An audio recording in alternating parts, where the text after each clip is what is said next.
നമസ്കാരം സുഹൃത്തുക്കളെ. ഇന്നത്തെ ഒരു വീഡിയോ എന്ന് പറയുന്നത് എല്ലാവർക്കും ഉപകാരപ്പെടുന്ന ഒരു വീഡിയോ ആണ്. അപ്പം ഞങ്ങൾ തൊട്ട് മുന്നേ ഒരു വീഡിയോ വിട്ടായിരുന്നല്ലോ. ആ വീഡിയോയിൽ ഞങ്ങളുടെ സ്പൈക്കിൻ്റെ പല്ലൊക്കെ ടമ്പർ ചെയ്തിട്ട് തമിഴ്നാട്ടിൽ നിന്ന് നുങ്കുപനയിൽ കയറാൻ പറ്റുമെന്നൊക്കെ ചോദിച്ച് നോക്കുമ്പോൾ ഞങ്ങൾ ടമ്പർ ചെയ്ത് നമുക്ക് ഏറ്റവും ടമ്പറുള്ള എല്ലാ പനയിലും കയറാൻ പറ്റുന്ന ടൈപ്പിലേക്ക് ഞങ്ങൾ ടമ്പർ ചെയ്തായിരുന്നു. അങ്ങനെ ഞങ്ങൾ അതൊന്ന് എക്സ്പീരിയൻസ് ചെയ്യാറുണ്ട് കഴിഞ്ഞാൽ ഞങ്ങളുടെ ഇവിടുത്തെ ചൂണ്ടപ്പന, ഈർമ്പന എന്നൊക്കെ പറയും, ആനയുടെ പട്ടപ്പന ഉണ്ടല്ലോ. അപ്പോൾ അത് അറിയാമല്ലോ, നമുക്ക് കയറുന്നത് ഭയങ്കര ടാസ്ക്കുള്ളൊരു പണിയാണ്. അപ്പോൾ അതുമ്മയാണ് ഞങ്ങളിത് ഏറ്റവും ബുദ്ധിമുട്ടുള്ള മരത്തുമ്പൊന്ന് കയറി പ്രാക്ടീസ് ചെയ്ത് നോക്കിയതാണ്. അപ്പോൾ കയറാൻ നല്ല സുഖമായിരുന്നു.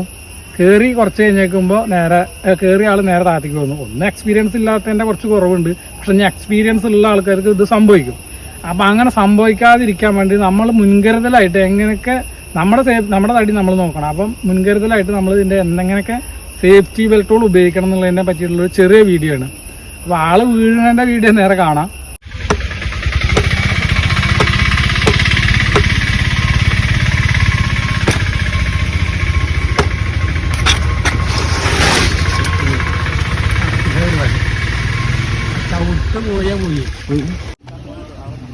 അതിലിപ്പോൾ ഞങ്ങളെന്താ വെച്ചാൽ ബേസിക് ആയിട്ടുള്ള കാര്യങ്ങളാണ് പറയുന്നത്. സേഫ്റ്റിയുടെ എല്ലാവർക്കും അറിയില്ല, സേഫ്റ്റി ഉണ്ടാവുക. അപ്പം നേരത്തെ ഞങ്ങൾ ഇതുമ്പോൾ കയറിയിട്ട് താഴത്തേക്ക് പോകുന്ന എക്സ്പീരിയൻസ് കുറവുണ്ട്. പിന്നെ താഴത്തേക്ക് ഇറങ്ങുമ്പോൾ ഈ പനയാണ് ഏറ്റവും കൂടുതൽ ഡേഞ്ചർ ആയിട്ടുള്ള പന. മറ്റേ ഏത് പനയമീ മാതിരിയല്ല, ഇത് ഭയങ്കര ടഫാണ് പണിയെടുക്കാൻ. അപ്പോൾ സേഫ്റ്റി നമ്മൾ പ്രധാനം. അപ്പോൾ വീഴ്ചയിൽ നമ്മുടെ കാലിന് സേഫ്റ്റി ഇഷ്യൂ സ്പൈക്കും ഉണ്ടാകുകൊണ്ട് കാലിനൊന്നും പറ്റിയില്ല. പിന്നെ നമ്മുടെ റോപ്പ് ഉണ്ടാകുന്നതുകൊണ്ട് അങ്ങനെ നമുക്ക് നമ്മുടെ ജീവനെയാണ് അവിടെ നമുക്ക് പലപ്പോഴും തിരിച്ചു കിട്ടുന്നത്. അപ്പോൾ എല്ലാവരും ഇങ്ങനത്തെ സേഫ്റ്റി ഷൂ, സേഫ്റ്റി ബെൽറ്റ്, ഇങ്ങനെയുള്ള കാര്യങ്ങൾ കൃത്യമായിട്ട് ഉപയോഗിക്കുക, സുഖമായിട്ട് പണിയിക്കുക. ഇത് നമ്മുടെ വീഡിയോയിൽ ആദ്യം കണ്ടിട്ടുണ്ട്. ഇതുണ്ട് അതിൻ്റെ പാടാണ്. പല പട്ടവട്ടിയരും പന അതേമാതിരി കുരു പറിക്കണം എന്ന് പറഞ്ഞ ആൾക്കാരൊക്കെ കയറി പഠിപ്പിച്ചു കൊടുത്താണ്. അപ്പം ഇതിലാണ് ഞങ്ങളിഞ്ഞ് ഇതെങ്ങനെയൊക്കെ തന്നെ ചെയ്യേണ്ടതെന്നുള്ള കാര്യത്തിൽ. അപ്പോൾ ഫസ്റ്റ് നമ്മൾ ഗ്രിപ്പർ സാധാരണ ചെയ്യണ മാതിരി തന്നെ ഗ്രിപ്പർ നമ്മൾ അഡ്ജസ്റ്റ് ചെയ്യുന്നു.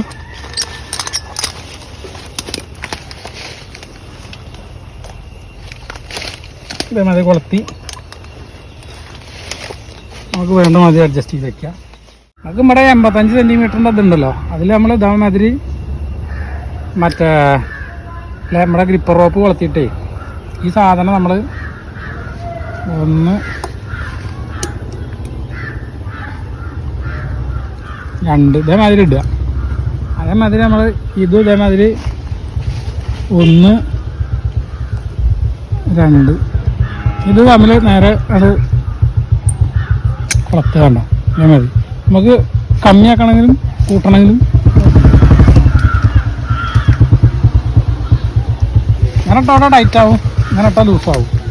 ഇതും നമുക്ക് ചെയ്യാൻ പറ്റുന്ന പരിപാടിയാണ്. അപ്പോൾ അതൊന്ന് കയറിയിട്ട് നമുക്ക് എങ്ങനെ ഒന്ന് എക്സ്പീരിയൻസ് ചെയ്ത് നോക്കുക. ഓക്കെ,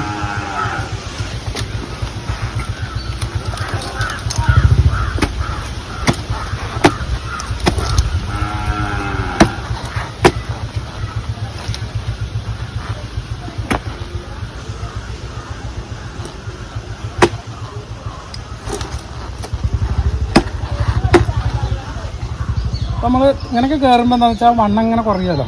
നമ്മൾ ഈ റോപ്പിനെ ഒന്ന് കുറച്ച് അണച്ചിട്ടെടുക്കുക. ഇപ്പോൾ നമ്മൾ സ്ലിപ്പായി പോരുകയെന്ന് വെച്ചാലും ഇപ്പോൾ സ്ലിപ്പായി പോരുകയല്ല, എന്നാലും കൂടിയിട്ട് അവിടെ നിൽക്കും. അപ്പോൾ നമുക്ക് സ്ലിപ്പായിട്ട് നമുക്ക് വേറെയുള്ള താഴത്തേക്ക് വരുന്ന അപകടം നമുക്ക് സമയത്ത് ഇപ്പോൾ മരത്തുമ്മേലും എന്തുമ്മേലും നമുക്ക് ഇതേമാതിരി നിൽക്കും. നമുക്ക് വേണ്ട സമയത്ത് ഇതേമാതിരി ലൂസാക്കി വയ്ക്കുകയും ചെയ്യാം. അത് കുറേ ആൾക്കാർക്ക് ഉപകാരപ്പെടുമെന്ന് വിചാരിക്കുന്നു. ഓക്കെ, അപ്പോൾ ഇഷ്ടപ്പെട്ട ചാനൽ സബ്സ്ക്രൈബ് ചെയ്യുക. അതേമാതിരി കമൻറ്റ് എന്തെങ്കിലും കമൻറ്റ് ഉണ്ടെങ്കിൽ കമൻറ്റ് ചെയ്യുക. അപ്പോൾ ഞങ്ങൾ അതിനനുസരിച്ചുള്ള പുതിയ വീഡിയോസുകൾ ഞങ്ങൾ ഇടുന്നതാണ്.